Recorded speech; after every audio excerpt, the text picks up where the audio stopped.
Le top news au cœur de l'action. Suivre les vents, cap sur l'horizon. Entre ciel, mer et flammes, toujours prêts. Les infos vite et l'histoire renaît. Des innovations qui défient la gravité. Des héros silencieux, des vies à sauver. Entre turbulences et ciel apaisé. Salut à toutes, c'est le Doc News. Pour de la news, on est parti de la News Airlines et direction une petite news aussi sur la compagnie LATAM. Et oui, la compagnie LATAM a dû payer une amende de plus de 4000 roubles dollars à une passagère. LATAM fait état de vent violent, mais devra payer plus de 4000 dollars de roubles de R dollars à une passagère après un retard de vol de 15 heures.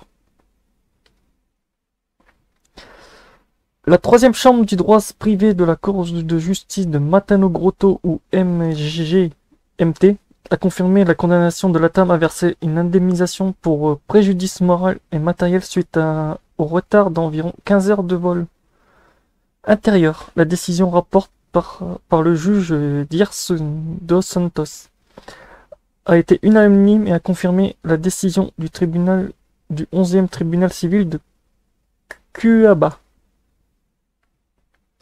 En première instance, la compagnie aérienne a été condamnée à verser aux passagers 64 RS dollars de dommages et intérêts, couvrant les frais supplémentaires d'hébergement et de repas ainsi que 4000 dollars RS de dommages et intérêts moraux.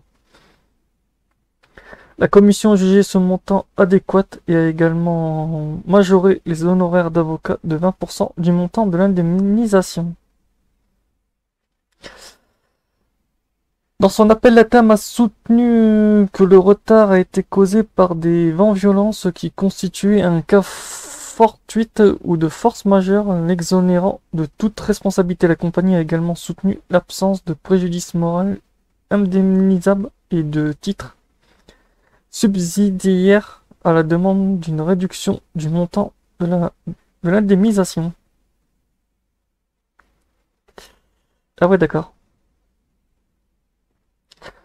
Le rapport souligne que même en cas de mauvais temps, la résolution du NO400 de l'Agence nationale de l'aviation civile NAAC impose aux compagnies aériennes l'obligation de fournir une assistance aux passagers, notamment la nourriture, l'hébergement et le transport, et les informations adéquates. Et est-ce que je vois dans ce truc-là, la TAM n'a pas rempli leur... ces trucs adéquats, mais sinon... Entre guillemets, des événements météorologiques défavorables peuvent constituer un cas de force majeure à la condition de la compagnie aérienne démontre qu'elle a pris toutes les mesures raisonnables pour minimiser les pertes subites par le passager, a souligné le Dirce Don Santon. Dans ce cas simple survenant de conditions météo défavorables, n'exonère pas automatiquement la compagnie aérienne et sa responsabilité puisqu'elle n'a pas prouvé avoir fourni l'assistance matérielle nécessaire. Ah oui, en fait, la compagnie est bien en tort. Mais bon. Le juge a souligné que le transfert de passagers vers un autre vol après 15 heures d'attente ne pouvait pas être considéré comme un simple désagrément. La requérante n'a pas fourni le service proposé et le transfert vers un autre vol ne doit pas être considéré comme faisant partie de la vie quotidienne. Ce qui constitue une obligation d'indemnisation, a-t-il déclaré. Lors de l'analyse du montant de l'indemnisation, le rapport a souligné que le préjudice moral allait au-delà du simple désagrément et que le montant accordé avait un double objectif. Indemniser le passager et punir la compagnie afin de décourager de nouvelles erreurs. Le montant de l'indemnisation préjudice moral remplit une fonction compensatoire par rapport au préjudice subi en plus de sanctions à la conduite négligente du contrevenant, a-t-il souligné. Aya. Donc voilà, c'est tout pour ce petit article sur que la TAM a essayé de un peu de bidouiller les trucs pour dire non, c'est pas de ma faute, le passager c'est à lui ou elle de s'occuper de ça, donc c'est bien. C'est beau pour une compagnie d'aviation. Oh bah putain la vache.